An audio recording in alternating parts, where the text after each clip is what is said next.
Over to you. Thank you so much, Abhinavji. Of course, we've got Professor Gupta, one of the uh, top cardiologists with us. So I would again request कि दिल के doctor साथ में हैं, तो आप दिल लगा के सुनिएगा उनको कि वो क्या कहना चाहते हैं. Of course, as Abhinavji said, that health is something which is one of the most important things. And we would all know by practice that actually health comes last in our preferences. Right, Dr. Saab? I'm sure you would agree that most of your patients that you work with, health comes last in their preferences, right? Career, looking after the family, all other things, but personal health comes last.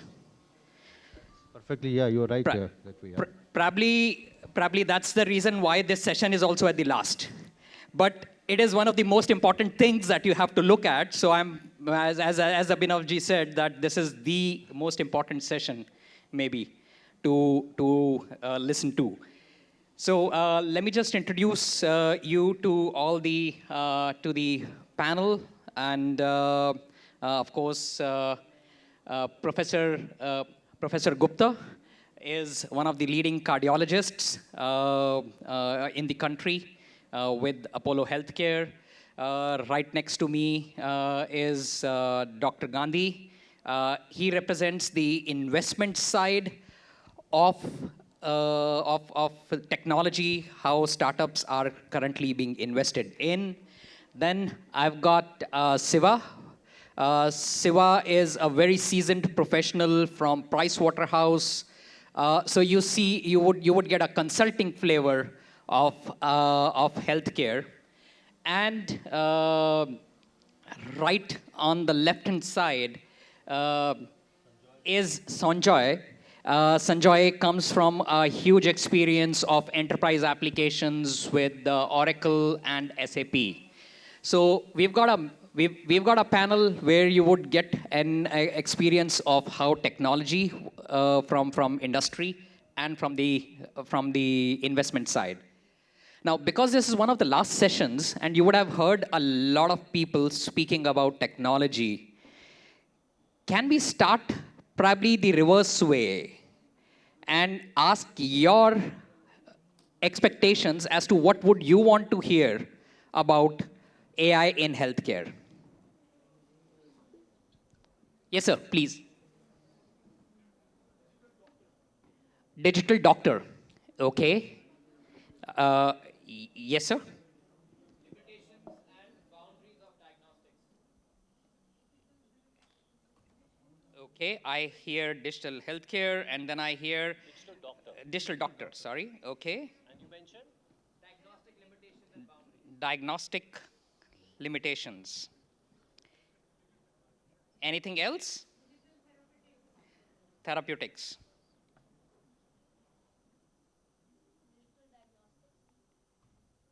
Got it?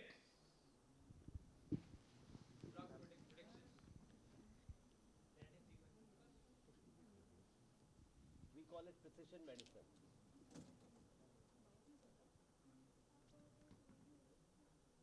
Okay. Anything last one? Any last expectation? Yes, yes, ma'am. Wonderful. Management of health records with AI.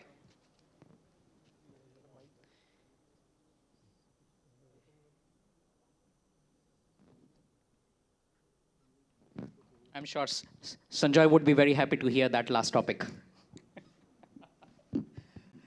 All right. Great. So let me just start. What is the level of healthcare in India, and how much do you guys think it is? Is it a growing area? It's a flat area? Anything from the audience?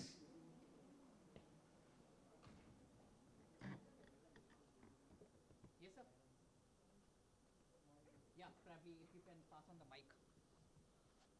I think we need to improve a lot, and especially when we talk about, from complaint management system in public healthcare. So that is still, in very bad situation. And lot of things are happening, like most of us often see, like, various incidences that happens at hospital, in private hospitals especially. So that is the major area that NHS should take forward, I think. Thank you. Super. Thank you. So just from a numbers perspective, probably India, the market for AI in healthcare currently is somewhere close to around $750 million today, which is expected to be around 7.5 to 8 billion in the next 8 to 10 years, around 40% CAGR year on year, right? So it's a huge area where a lot of things can be done, and that's something which we'll try to cover and also address your question, sir. So probably to start with, if Professor Gupta, if you could help us in understanding as to what and how in practice, in actual practice, AI is helping you as a professional, and what more you see that in the next few years, how AI is gonna maybe complement your work, or some people say substitute people. We've heard a lot of sessions actually. I'm sure you guys would have heard about substituting humans with AI. So what's your take on that, sir? First of all, let me introduce, I work in Apollo Hospital. I think I'm audible perfectly? Okay, so I'm a clinical cardiologist, also an interventional cardiologist. Interventional cardiology means that I do intervention. Intervention means with the help of balloons and catheters, you are able to open the blockages or close the holes inside the heart, or you can do electrophysiology, which can also do something like pacemaker whenever it is required, or prevention of sudden cardiac death. These are the various, because I think it's being recorded, so a lot of people will listen later on. So I think, actually I give you the basics of what cardiology is doing all over the world. So interventional cardiology has become the more mainstay, and it is almost replacing surgery. Not completely, and many times the holes can be closed by non-surgical technique. So these interventions are non-surgical. That means we don't use knife, and we are using only some special device through which we, from the artery or from the vein of the groin, which is femoral artery, we introduce a catheter which goes into the heart through, of course, the system which God has made that you can always access the heart through any artery. So we choose normally a big artery, which is the groin artery. We can also go through the wrist artery, which is the radial artery, because finally you have to reach the heart, and without opening the chest. So this is interventional cardiology. A lot of people may not know. That's why I'm giving them a simple explanation what is interventional cardiology. The first angioplasty, when it was done in 1977, the surgeons were only doing the open heart surgery or open chest surgery or bypass surgery. So since 1977, the first angioplasty was done by a German. He was a fellow working in Germany, and there was a huge applaud all over the world. And you still believe that America has always been like that. So he was immediately bought, I would say, and a huge Andreas Grundig Center was made in America. And finally, he was almost not deported, but he was something imported. And then he became American citizen. So Germany could not do anything, and finally he was working there. The first stent, which is a coronary stent. What is stent? A stent is a stainless steel structure.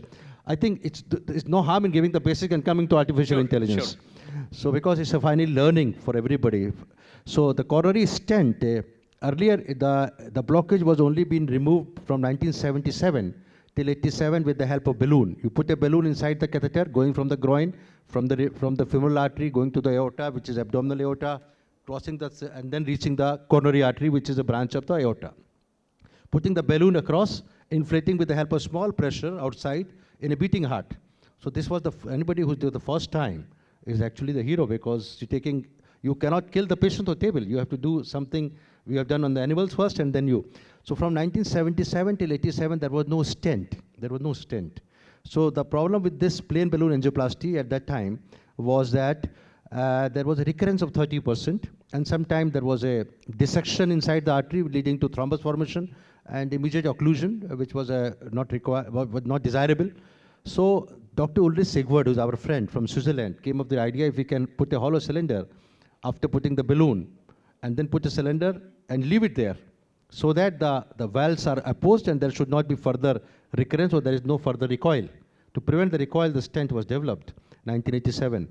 And that time there was a bare metal stent from 1987 to almost 2020, 2001. There was no medicated stent. Now you are using drug-eluting stents. The problem with the bare metal stent was there was a recurrence of about 10%. That means within 6 months, the stent is considered to be a foreign body by the body, and they start fibrosing inside. For example, if you get a scar, you have a healing system, the body will have a scar formation with a special fibrosis. You can see whenever you have cut or you do a surgery and then surgery, you will find a scar. The similar scar was being formed inside the coronary artery, and that was taken as another recurrence. That means again it was narrowed down, putting the whole further narrowing.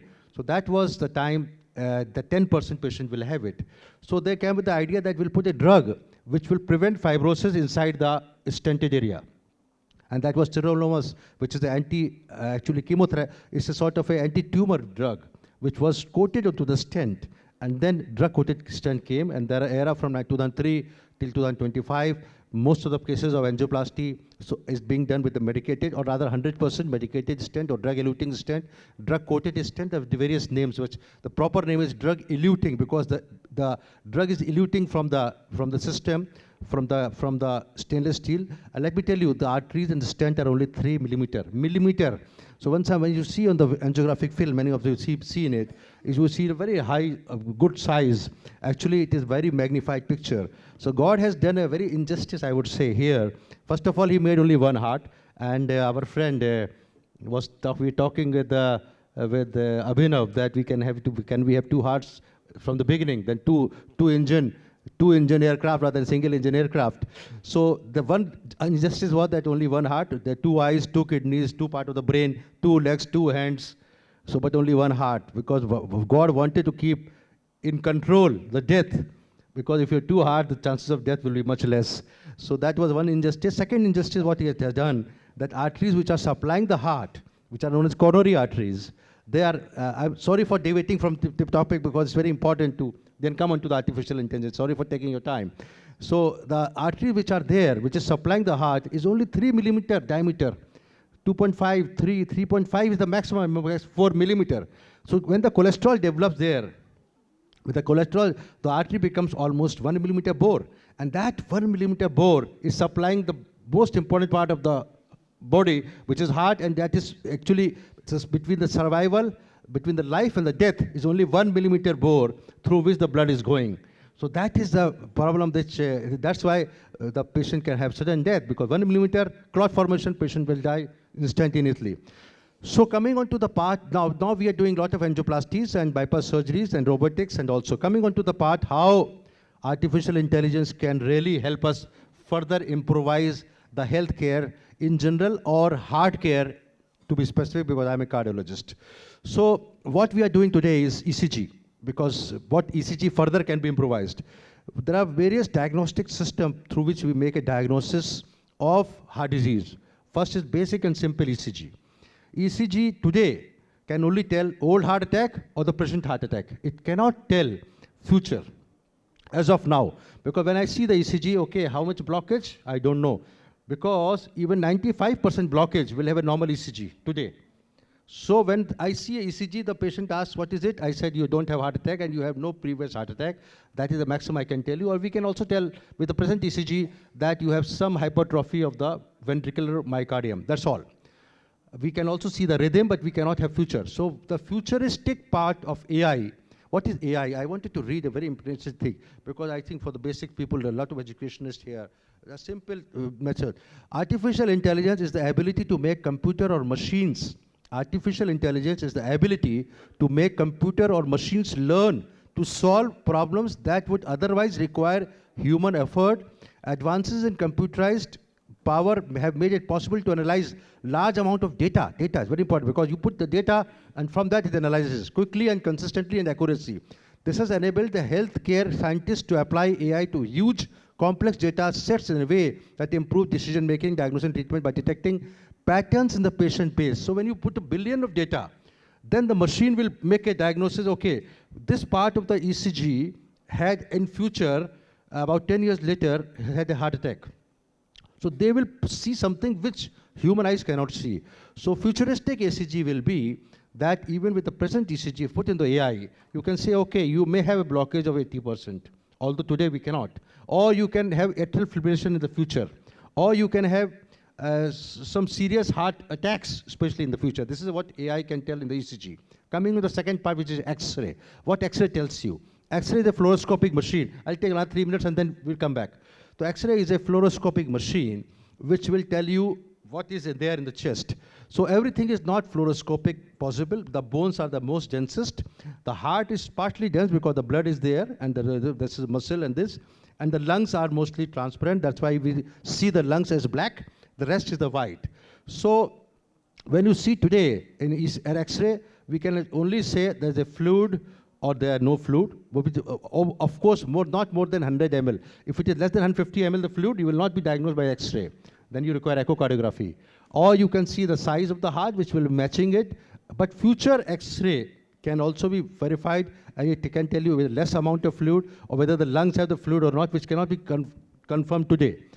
The rest, I think I'll take the second part, how the cath lab will work, because I think the other people will speak, and then I come back to you. So how the cath lab angioplasties can be done in future, how we can do further AI to use the prevent and treat also more specifically. I think I'll take up the echo and cath lab part in the second part of my talk. Sure. Thank you so much, Professor Gupta. Dr. Gandhi, I know when we were speaking, and you have been investing in healthcare startups, and you also have a therapeutics startup with you. So as one of the questions was that how digital therapeutics would evolve using AI, and what exactly would be the applications of AI, how as users, as I'll not say patients, but people who would want to benefit from therapeutics, how they would benefit with AI that they cannot do without AI today. So whatever the difference is between therapeutics today. So first of all, thank you, AICRA, for the opportunity. And I think it's a wonderful question. Maybe even if I do research for 5 years, I still not have the answer. So I'll try my best to respond to you. So in terms of the healthcare crisis today, if you look at, there's a lot of individualization required. Like at the advent of science and technology, we have seen how genomics is actually playing an important role. And that's why this world of precision medicine is coming. I'm sure all of us are aware about recent success of treating some kind of cancers through this technology called cell and gene therapy. So I think we're in an era where everything is going to be individualized. And when you do individualization, there's a lot of data which also be generated. And that's where the power of AI, because as Dr. Gupta mentioned, that how do you generate a robust AI mechanism is through the data feed, right? So when you are instantly generating a data, how that data is now being used to give a feedback, what is called biofeedback, and then your efficacy of that particular drug or a medical device improves, and that's what digital therapeutics today is. So I always say that, gone are those days where people are talking about pharma, people are talking about biotech, people are talking about medtech. Actually, we are already in the era where all these three sectors have been converged, and we are talking of the convergence as digital therapeutics. And there are wonderful examples of such companies, and not only abroad, but actually in India, which have created scale-up models, and some of these companies have already been acquired by the worldwide players, and we may not know about them. So I think the whole world, if you look at, especially India today, is suffering from diabetes. So, how can we address the problem of diabetes? Is primarily through digital therapeutic. Because how much can a doctor know about you when you are not in the clinic? And how much time doctor spends with the patient is only 2 or 3 minutes. How do you ensure that there is a biorhythm feedback which is coming in, and how a patient is empowered to be able to take the right medication, to be able to take the right steps in terms of walking? Now, each one of us actually, I wouldn't call it each one of us is a doctor, but then, we are actually trying to utilize the power of wearable. I'm sure all of us are wearing, wearable watch. How many of you are wearing wearable watch at the moment? How many of you track your number of steps that you do in a day? Actually, that itself is digital therapeutic, right? Because you're moving towards preventive healthcare. And I think the way India has developed its own healthcare system, I think it's a sick care system. And I would love to get compliment advice from Dr. Gupta, but I think the whole ecosystem of healthcare is actually not healthcare, it is sick care. But now we are transitioning from sick care to healthcare, where we are talking of mainstream of integration of wellness, right? Because so many of us go for wellness checkup because we want to diagnose early. So as we diagnose early, we are able to really manage our health better, and the healthcare outcomes will be much better. And that's where I think the partnership with government, and government has also created a very wonderful department. I'm sure it could have done much better, but again, government steps towards forming a department called National Bharat Digital Mission is a step towards it, that how do we empower ourselves by taking the data, electronic health records. We go to doctor's clinic, but we don't get access to EHR, right? There's an incentivization plan for that. But I'm assuming that in next 5 years, and not very far, like we're not talking of 2047, we're talking 2030, where actually you walk into the doctor and doctor will have all the information about you, and then the doctor is in a position to be able to advise, not based on the 2 minutes of conversation, the therapy and the prognostic approach, but actually based on the entire data, whether the insurance company is going to give that data, because there's going to be interoperability, and how you will see that your outcome, will really be better than just having an acquaintance of 2 minutes. How much can doctor actually do justice in that 2 minutes, right? They are also human beings, right? But if they have a 5 years of data with them, and they know how to analyze the data, because there are going to be AI software which will make the data into information and information to knowledge, and utilizing that knowledge to manage patient care is the big thing, and it's already happening in the part like US, UK, and today, insurance is going to play a very important role in ensuring the access of healthcare to 1.4 billion people in the country. And the unfortunate part is, and I think this is where I'll talk about technology, robotics, and other AI technologies, which will actually enable access. So if you look at India today, 80% of the people live in rural area, while they only have access to 20% of the infrastructure. Now, this is a disparity, and this is not going to change. But how we are going to leverage IT to change this, so that, the doctors from here in, let's say, Apollo doctor, why should a patient sitting in, let's say, a village in Barabanki not have an access to Dr. Gupta, right? But today that is possible. And we all know through the advent of telemedicine that this has happened, and they should have access to the better infrastructure. If they kind of like the treatment what Dr. Gupta is prescribing, I'm sure the whole family will come down here. There is a scheme which is Ayushman Bharat, where they are kind of protected to an extent of 5 lakh. So everybody wants a better access to healthcare and better outcomes. So I think the technology, the AI, the digital therapeutic, digital doctor, all this is not a future. It is all happening, right? We go to Apollo, right? Apollo has all my data today. Of course, it is not interoperable. If I go to Fortis, Fortis will not be able to share with Apollo. Apollo is not sharing with, but once we have this integration of the data sharing through our Aadhaar identity, I don't know how many of you really have Aadhaar card. How many of you know about Aadhaar? Great. So like we have Aadhaar, we actually also can create our Aadhaar ID, and you will see that how that will revolutionize our sort of healthcare to, I would call it, individualized healthcare. You don't have to think only broad level, but you will think about that how your healthcare is going to be managed and integrated through another advent of technology, which is called blockchain, because healthcare is going to be insured through insurance. 80% of us today are insured, and how to ensure that the insurance industry survives, it's going to be through the blockchain effect. And I think that's where the combination of blockchain and AI will work together to make a robust healthcare industry. And in the healthcare industry will only be made when insurance plays a very, very pivotal role. And that's how I see it growing. So I think I've taken a lot of time. And I know you had asked me a very complicated question. I was able to provide that overall view. I know this topic is amazing. And if you would really want to discuss with me, I'll be very happy to have a one-on-one conversations with you.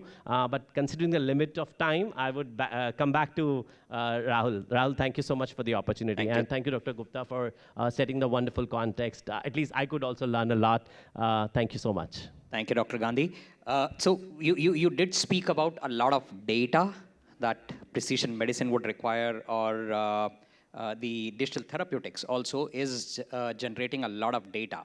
So is something which Dr. Gupta mentioned, that probably ECGs of the future would be able to say that there is there is a heart attack which probably that can be predicted at least a few days in advance, if not much earlier. So it's all about data. And then we also had a query on how the management of health records can be done with AI, and how would AI assist on that. So let me bring Sanjoy on this. So Sanjoy, you've been working with Oracle, with SAP, the organizations that we know manage a lot of data. And they are also working with healthcare data. So how do you see that AI can assist in health records? So thank you, ICRA, for giving me an opportunity. I was hearing, can you hear me? Yeah, now better. So thank you, ICRA, for giving me an opportunity. I will answer that question. Now, thanks, Dr. Gupta. He has covered from a practitioner's perspective. Now, if you look at it, what are the challenges? Now, we talk about AI, and both the speakers explained about how AI, but there are a lot of challenges. This is primarily, one issue is the trust issue. Whether the data are safe, whether the data are shared, whether it is secured, whether it is going to go to other places. So data's trust and having it in a secured environment becomes very important. Of course, interoperability, sharing is very important, but when you come to the security of the data going into the right person, like of course, a doctor you are trying to go and visit, the data will go there, but it should not go to other person which is not required. So that becomes one challenge, which AI can help a lot in ensuring that the interference of human is as less as possible so that the data is secured. To answer your question, it's irrespective of anything, whatever platform is used. This is one thing which is there. So one is the data fragmentation issue, disparate data available in a lot of places, how it gets collected. Second is the trust issue, the trust on the data. And the third point, which is a big challenge, is the regulatory and ethical parameters or framework. So this is a thing which gradually India is also working on that, even worldwide. If you look at it, does US have a proper ethical framework for AI and everything? They have put something in place. But whether it is full-fledged, whether it is, so that is an area where some amount of work needs to be done in order to build the trust of people. And when I'm saying trust of people, it is not only a healthcare as a patient. When I look at myself also healthcare as a patient, it's whether all the entities which are involved, whether it's doctors, whether it's healthcare providers, everything put together. So this is an important thing which needs to be focused on, and there AI comes and plays a role. Now, there are a lot of startups also, other than a lot of big companies, who have worked on niche solutions. And those solutions have helped, if you talk about, like Apollo is even, in Apollo, AI is helping even in cancer thing. So there is, in somewhat deduction, it is helping. There are startups which have worked on detecting TB. There are startups, I'm not naming those startups, who have worked on identifying or detecting, using AI, breast cancer. We know about like April. April is a month of, I think a few days back, it was Autism Day was celebrated worldwide. Now, autism is a big phenomena. Now, if you look at India perspective, the figure says that 1 in 68 children suffer from autism. Now, the main thing of autism is, an early detection. Will happen. I will be sleeping as normal as all. But I feel a lot of hypocrisy in this. Nobody wants to die. Everybody wants to be immortal, even like Ravan. It is becoming a big industry, sir. Longevity, yes. There are a lot of companies which are working. So I will talk a little different also because this is a general session. So sorry for taking more time, but important. There are a lot of companies which are working on the pill, which can be anti-aging. And there is something which is already available, not completely proven, which I take personally. I'll give it to you also. So coming back to the cardiovascular disease, because this is the #1 killer. Earlier it would be cancer, now it is heart disease. So when you have a #1 killer, so you have to do the best in that part so that the AI can prevent heart attacks, or it can prevent, if it at all happens, it can treat you so well that nobody should die. So this is our aim. In Apollo Hospital, I do a lot of complex angioplasties. I will come in the middle of the night of a 21-year-old gentleman who has a heart attack, or 24-year-old. I will take out the clot in the night and the patient is still living. So I have a lot of examples which are available on my YouTube. If you see Dr. Vivek Gupta on YouTube, you will see a lot of such education material, especially for young doctors. I give message on every YouTube so that young cardiologists who are working all over India now, a lot of cath labs are working in small cities like Hardoi, like Agra, Mathura, small places, and they are not that skilled cardiologists. So to give them message, I make a YouTube. And when I go to France, I meet French doctors, young. Okay, I watch your YouTube and I'm very happy to learn a message coming from a senior professor from Hyderabad. She comes to me, your message are so important that it really helps people to do what is the best. Because if the doctors take full interest, you can save 2 extra lives, especially in heart. If the doctor does not take full interest in a government hospital, you are so busy doctors that is why the mortality in a hospital like Apollo versus AIMS is much lesser. Even AIMS, I tell you, because they are having so many patients, they cannot concentrate on one patient. So coming back to the AI and heart disease, I told you about ECG, I told you about how angioplasty was developed, I told you about how stent came up, I told you about medicated stent. Now the time to tell you what we are doing as a high-skilled angioplasty, where complex angioplasty is replacing bypass surgery. There are various tools now to find out the blockage percentage. There's always I want to talk this topic. A lot of people say your unnecessary stenting is being done. All over media are saying, you put a stent unnecessarily, this hospital, this doctor has made a mistake. I want to clarify from this forum of Mr. that 99% or 95% of doctors or the hospitals will not put unnecessary stent. I can tell you, 1 or 2 patients, people will do it out of not greed, out of maybe pressure, but out of their illiteracy or not so much experience. A percentage stenosis is very important, and AI can help us. We will not put a stent, or it is not advisable to put a stent unless the blockage is more than 70%, and 70% diameter stenosis. In the artery, which is having a diameter of 2.5, you are magnifying it, and with the help of very special diameter stenosis algorithm, you're finding out the percentage stenosis. I would say I've really experienced, I've done more than 8,000 procedures or 10,000. I worked in France with best of the doctors.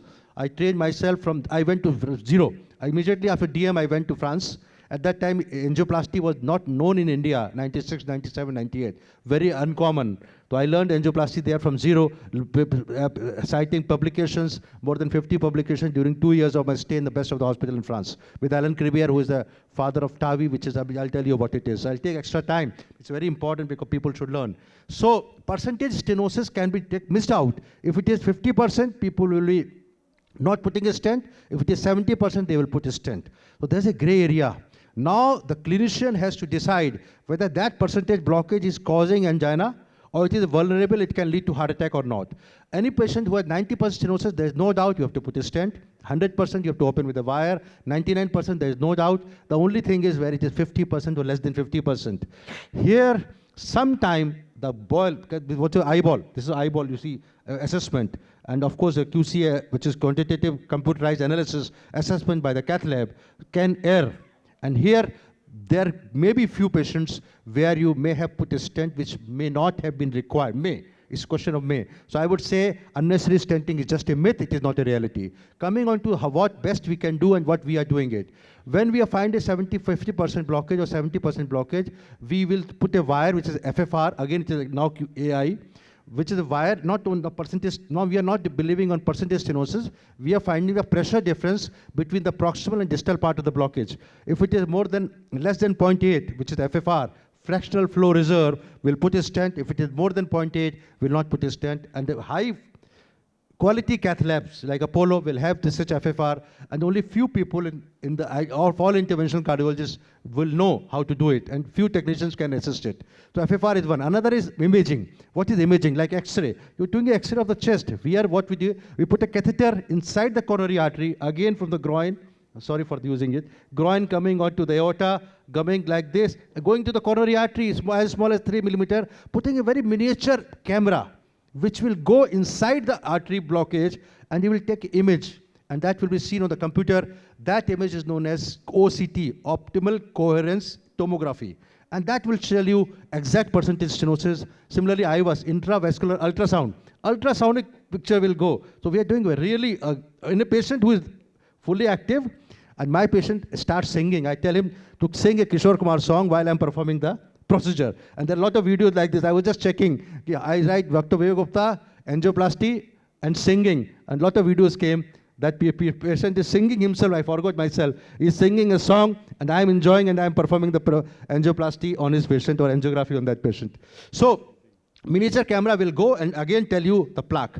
Now there are two types of plaque. But the plaque means how AI can help. Plaque is cholesterol material.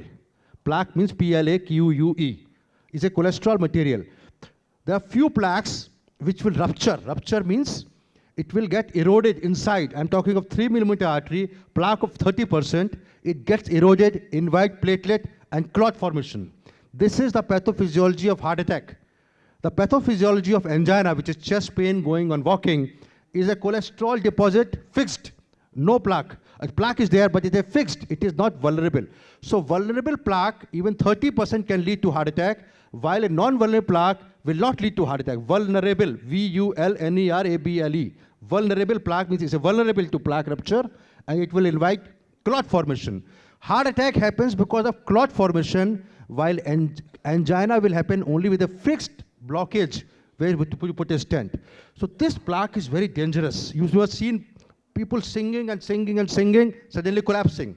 What is happening is, the plaque which was 30% was not causing any pain to him. 20%, 10% was not causing any pain, any specific precipitating factor.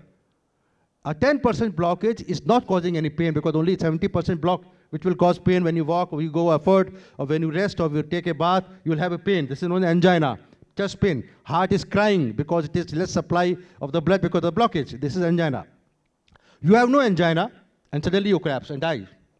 So this is because that vulnerable plaque, which was there, which was undetected by ECG, undetected by echo, undetected by X-ray, and the patient is given clean sheet by any hospital. Your echo is fine, your ECG is fine, you are all right. And next day he comes, he says, okay, I have severe pain. He comes to cath lab like Apollo, we'll take him to cath lab, do angiography, take out the clot and this. The clot will cause heart attack. Cholesterol, the clot over the cholesterol will cause heart attack, while cholesterol alone will not cause heart attack. So AI can find out that plaque which is there is going to rupture or not. Because if it is non-rupturable plaque, you don't require any procedure except for few medicines. If it is a vulnerable plaque, you have to be very, very careful. And sometimes even 50% vulnerable plaque, you require a stent so that it stabilizes and does not lead to further clot formation. This is one where. Coming on to another part of AI, how it can help, is bypass surgery. What is bypass surgery? Bypass surgery, you open the chest. Yesterday we have done a non-open chest bypass surgery. Yesterday, I'll tell you that that's a mini bypass. That's different thing. Again, robotics can help. You open the chest. It's not the robot which is doing it. It's finally the human being which is doing. But in few years' time, maybe the revolution or evolution will be there, that robot will start. Today, as of now, the robotic cardiac surgery does not the robot. Of course, there are clamps, which is again maneuvered by the cardiac surgeon sitting in another room. It is more precise because these clamps, because when you are stitching with the help of your hand, sometime if a young surgeon can have a tremors also, and then stitch may not be so. The precision will come if the clamp is there, and you see on a video on the machine, outside sitting, and the very precise bypass surgery can be done with the robot. Similarly, for the knee replacement, a robotic knee replacement is much more precise as compared to non-robotic. So robots are helping. That's again through AI. Coming on to the heart failure, very important point, which I want to discuss and tell you. Lot of lives can be saved if AI can find out who is going to have sudden cardiac death. If somebody can be, okay, anybody come to Apollo and we have a machine through which he passes, he do the ECG, X-ray, CT scan of the heart, MRI of the heart, and this man will have possibility of sudden cardiac arrest. Because heart can stop. Uski apni marzi hai kab chalna band kar de. People die in the sleep. Why? Because heart stop working. It's a machine. Again, heart is the machine. And you don't know. So if AI can find out, maybe in future, if AI can find out that this particular person is more higher risk of sudden cardiac arrest, I'll put a machine known as pacemaker AICD. What is AICD? Automatic implantable cardiac defibrillator. Automatic implantable cardiac defibrillator. What is cardiac defibrillator? You have seen a lot of movies where you do, patient comes to the emergency, you put a machine and you give a shock. What does a shock do? Shock in a heart which has stopped working, if you shock the heart, it will start working and finally stabilizes. This is a shock which will do. So when we do... It's like kicking another machine when it stops working, right? So what is AICD? AICD is a miniaturized shock machine which is given to the patient, those who have a high risk for cardiac arrest. And those high risk of cardiac arrest, as of now, the criteria is if the ejection fraction done by echo. What is echo? Echo uses ultrasound of the heart. Echo is ultrasound of the heart. Done by the echo, if you have a ejection fraction less than 35%, but there is a big pitfall. I can give you an example of Mr. Raju Srivastav, big comedian, and a personal friend of mine. His ejection fraction was 45%.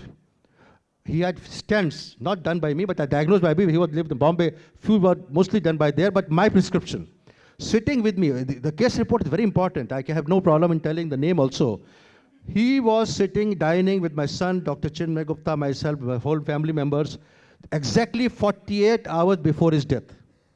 Singing song, no problem. His wife told me that when she came to know that he's going to visit me just for a courtesy dinner, he said, Dr. Gupta ke paas ja rahe ho, to ek baar checkup bhi kara lena. He was taking my medicine. So mistake was it. So the pitfall was, he was never advised AICD. Why? Because his ejection fraction was 45%, and the overall generalized worldwide randomized trial have shown that only if you have a less than 35% ejection fraction, pumping function, then only you put AICD, otherwise don't do, because the chances of having cardiac arrest is much higher in those patients who have an ejection fraction less than 35, not less than 45. He was having 45, but he had earlier heart attacks. So this is a pitfall. If we had some AI machine which have confirmed that this man is going to have a cardiac arrest, I would have put AICD. Similarly, my professor, Ann Creepier, I would give another example. Perfectly all right, 45%. So AI tool will help us to prevent sudden cardiac arrest by giving the machine, which will be monitoring your heart all the time. When it starts fibrillating or arresting, it will give a shock. Today, one patient visited to me, today only, I told my son that you meet this man, he had a bypass surgery, stenting also done by me, and now he had a machine, and he had shock just 5 months back, 3 times. His wife was just doing a music sitar, and she found her, and then suddenly he came back. So this was the machine which gave a shock, and he revived back, his life was there. So AICD, when to do, AI will tell in future. Last part would be, I think I will talk about, because a lot have been talking, it's a late evening, and you have to start this thing. But last part was preventive. Preventive, again, I tell you, nobody wants to die, so prevention is better than cure. But of course, with the data, now I will answer your question. Hospitals have huge data. You must heard of, these data can be, of course, all the hospitals should come back without giving the names. Of course, the privacy is very important. You can't give the data of anybody. The privacy, they can have a computation. From the beginning, I told you that is a computation of the previous data where AI will help you to find out what is the best treatment for that particular patient. It may be neurosurgery, it can be robotics, knee replacement, or it could be cardiac transplant. Heart transplant is the thing which I have not touched upon, but I think we'll have another forum with AI with healthcare where I can talk about. Last part which I want to speak about is a small phrase before I end up, because it's already 7:45. Oh, sorry. Last part is, but I have not to be there are a lot of sessions which were going very late. So quantum AI, quantum artificial intelligence is likely to come up, which will be supercomputers, and that will help us, groundbreaking field that combines the power of quantum computing with the innovation of artificial intelligence. Result is a powerful tool that can revolutionize the way we can solve problems and discover the new area of healthcare where people will live possibly for more than 150 years, that's precise. What last part, I always tell my patient, he says, doctor साहब मैं ठीक नहीं हो रहा हूँ, अभी अब कितने दिन दवा खानी पड़ेगी? हमने कहा आपकी उम्र क्या है? 72. हमने कहा 28 साल और खानी है आपको दवा, दवा तो खानी पड़ेगी, आपकी 100 साल की उम्र तो मैं सोचता हूँ कि 100 तो दूँ आपको, तो 28 साल और खानी पड़ेगी, तो इससे मैं 100 से माइनस करता हूँ. I tell this many years you have to take the medicine you have to continue taking despite whatever you do, bypass, angioplasty, surgery, whatever medicines are very important because they will prevent further plaque formation, cholesterol deposition, and it will prevent to have, it will lead to a good, healthy lifestyle. Thank you. Thank you so much, Professor Dr. Gupta. So, closing the session today, Dr. Gupta said that when the heart is crying, he makes people sing Kishore Kumar songs, right? So probably we'll have to call that as Dil Check my Khol Ke YouTube, Gana you'll find Surgery. Vivek Gupta, Dr. Vivek Gupta, angioplasty, Dr. Gupta, cardiologist, singing. You'll find a lot of videos. Absolutely. No, we'll start calling your surgeries as Dil Khol Ke Gana surgeries. Right? Thank you so much. Thank you, Abhinavji. We have been the witness of that, Abhinav.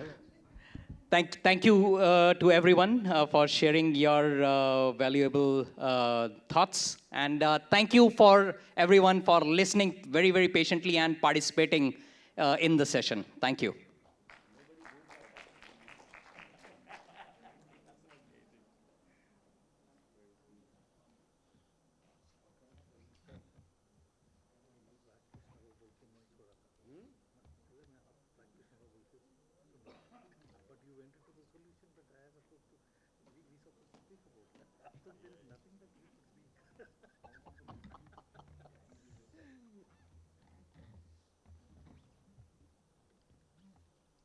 Thank you very much. On this note, I'd like to call upon Sri Rajkumar Sharma, the President AICRA, to kindly present the mementos for such an enlightening session. And I appeal before this session that healthcare is primary, and we would like to thank from the core of our hearts and Dr. Vishal Gandhi, founder and CEO, BioRx Venture Advisors.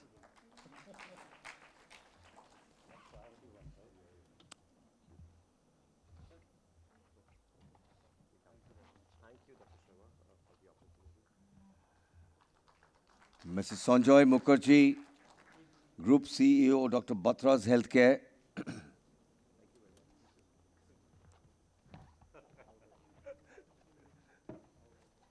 Shikha Saxena, President, HCL Healthcare, is not here. Mr. Rahul Bajaj, Chief Executive Officer, Digital Darwin.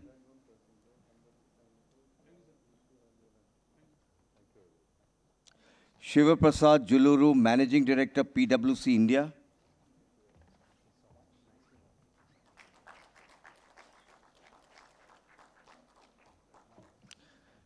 Kshitij Rohail, Founder, DD.AI.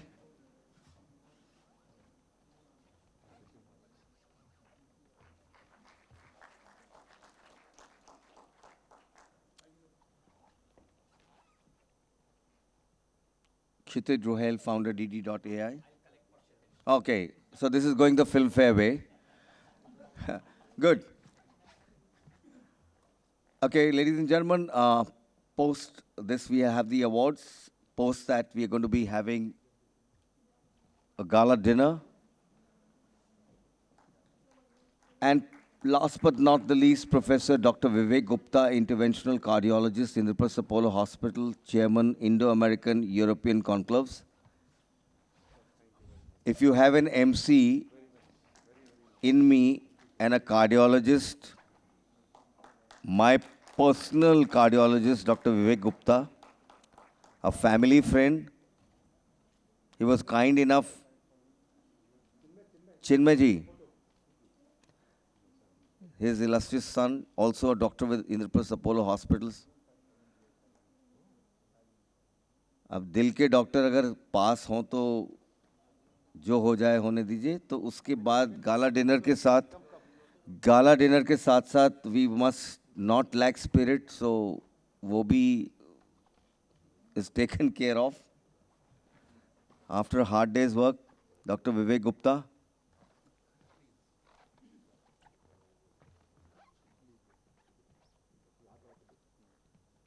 Doctor साहब, अभी आप गाएंगे एक line या बाद में गाएंगे? अभी कर सकते हैं. ये लीजिए. हाँ, you have to leave. Sir एक लाइन करो ना, सबके लिए गा दी एक लाइन.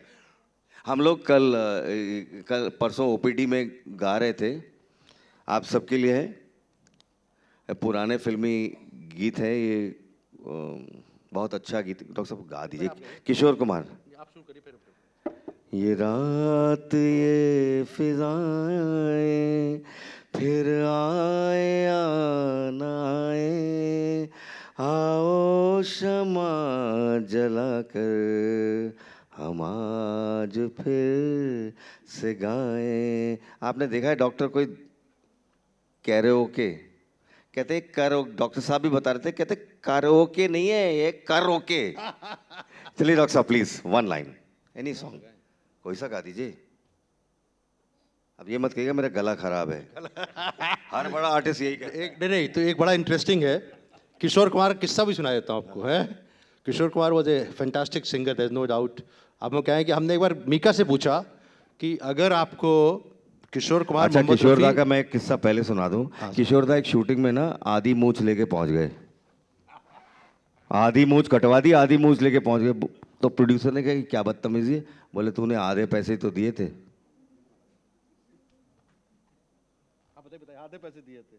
खत्म हो गया जोक. आगे चलें. नहीं मैं सुनाता हूँ.